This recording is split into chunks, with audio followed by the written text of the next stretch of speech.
유난히 게으른 아이를 둔 부모들은 걱정이 클 수도 있다. 그런데 사실 정말 게으른 아이들이 있을까? 아니면 부모의 성격이 무른 것은 아닐까? 어떤 부모들은 원하는 일을 하기 전에 해야 할 일을 마쳐야 한다는 점을 아이에게 제대로 가르치지 못한다. 그래서 게으른 아이를 어떻게 다뤄야 할지 해결책을 찾아보자. 게으른 아이를 드는 이유. 게으르다는 형용사는 의무를 다하지 못하는 사람을 가리킬 때 사용한다. 무에는 노력과 희생이 따르므로 재미있거나 기분 좋은 일만 하고 싶어하는 것이다. 아이가 해야 할 일을 마친 후 원하는 일을 하도록 지도하지 못하는 부모라면 자녀를 게으른 아이로 키우고 있는 것이다. 그러므로 아이가 게으르다고 말하기 전에 자기가 어떤 부모인지 돌아보는 것이 중요하다. 아이가 하고픈 것은 다 하도록 지나치게 인하는 부모인지 아니면 반대로 너무 엄격하게 키우는 부모인지 돌아보아야 한다. 게으른 아이를 둔 부모를 위한 조언. 원인 이해하기. 아이가 게으른 것 같아 걱정이 된다면 그렇게 행동하는 원인부터 알아보아야 한다. 게으른 것이 서투른 것을 의미하지는 않으므로 게으른 행동은 지능과 관련 없다.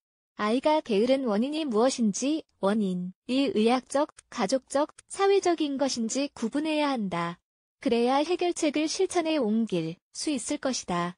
의욕이 부족한 것이 원인이라면 아이가 무언가를 할 때마다 결과에 상관없이 격려의 말을 해주기를 권한다. 격려와 같은 자극은 아이가 열의를 갖고 무언가를 하게 해주는 보상으로 작용할 것이다.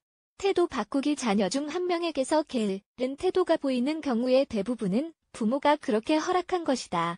게으른 행동은 과보호의 결과로 생겨난다. 따라서 그러한 행동이 성격에 뿌리를 내려 정말로 게으른 사람이 되지 않게 하려면 부모가 자녀를 교육하는 방식을 바꿔야 한다. 부모는 문제의 예방과 해결이라는 목적을 지니고 아이의 이익을 위해 함께 노력할 조력자를 찾아야 한다. 이를테면 이런 사례에 관해 잘 알거나 경험한 적이 있어 엄격하게 교육하는 법을 아는 친척, 부모, 학교, 전문가의 도움 등이 있겠다. 게으른 아이를 위한 본보기가 되게 아이는 부모를 따라 하게 된다. 따라서 부모가 본보기가 되어 일을 할 때 책임과 규율의 중요성을 보여주어야 한다. 그러면 아이는 자기의 소명을 찾는 일에 관심을 보이게 되며 목적을 이루기 위해 움직이기 시작할 것이다. 본보기가 되는 부모를 지닌 아이는 게으름에 내줄 자리가 없다. 상주기. 아이가 상을 받을 만하면 상을 주어야 한다. 물질적인 선물이라면 유용하고 필요한 물건을 주며 갖고 싶은 것은 가끔 사주는 것이 좋다. 부모를 돈으로 보지 않게 하기 위함이다. 이렇듯 아이는 상을 받으려면 먼저 상을 받을 만한 일을 해야 한다는 것을 알게 된다. 상주기 전략을 사용하면 아이 교육에 들어가는 경제적 자원을 낭비하지 않을 수 있을 것이다.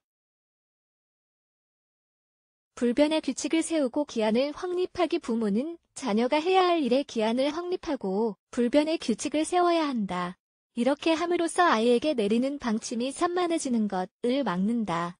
게으른 아이는 의무를 다하지 않으려고 온갖 꾀를 부리기 때문이다. 한편 게으른 아이는 부모에게 제 일을 맡길 목적으로 늘 변명거리를 찾으며 부모를 혼란에 빠뜨린다. 따라서 일을 마치는 기한을 지키게 하는 것과 변명을 들어주지 않는 것이 중요하다. 마지막으로 자녀 교육의 가장 큰 책임은 부모에게 있다는 점을 기억하자. 게으른 아이가 따로 있는 게 아니라 집안에 분명한 규칙과 규율을 세우지 못하는 성격이 무른 부모가 있는 것이다. 아이 훈육에 시간을 들여야만 목표를 이룰 수 있을 것이다.